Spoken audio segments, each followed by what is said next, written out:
Aklat sekreto ng Cartomancia. Ngayon, sa kauna-unahang pagkakataon ay narito na ang isang uri ng panghuhula o orakulo ng kapalaran. Upang inyong matutuhan kung ano ang magiging kahihinatnan o hantungan ng isang tao.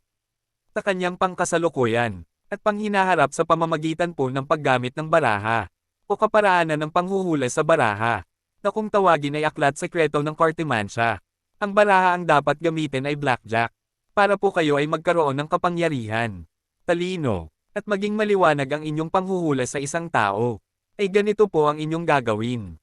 Bago po kayo magsimula ng panghuhula sa isang tao, o bago mo balasahin ang baraha, ay sambitin mo muna sa iyong isipan. Ang orasyong ito. Kerob, Taurus, Serap, Ariel, Pony, Tsuit, Kui, Mali, Pense, Otarot, Nizel, Estarnas, Tanterez. Sang-ayon sa aking kaalaman, ang panghuhula sa baraha ay lubhang napakahalagang bagay sa isang tao.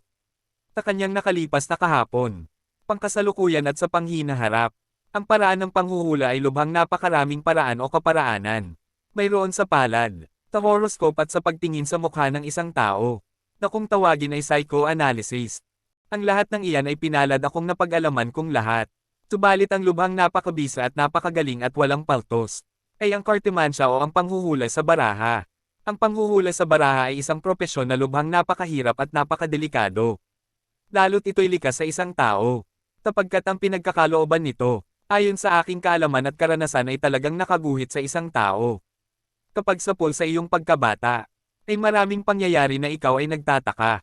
Tulad ng mga bagay-bagay na di mo malimot-limot, mga pangitain sa iyong mga panaginip, at kalimitan ay nagkakatotoo, at kapag sa paaralan ay kinamamalasan ka ng iyong guro, at ng iyong magulang ng naiibang katalinuhan.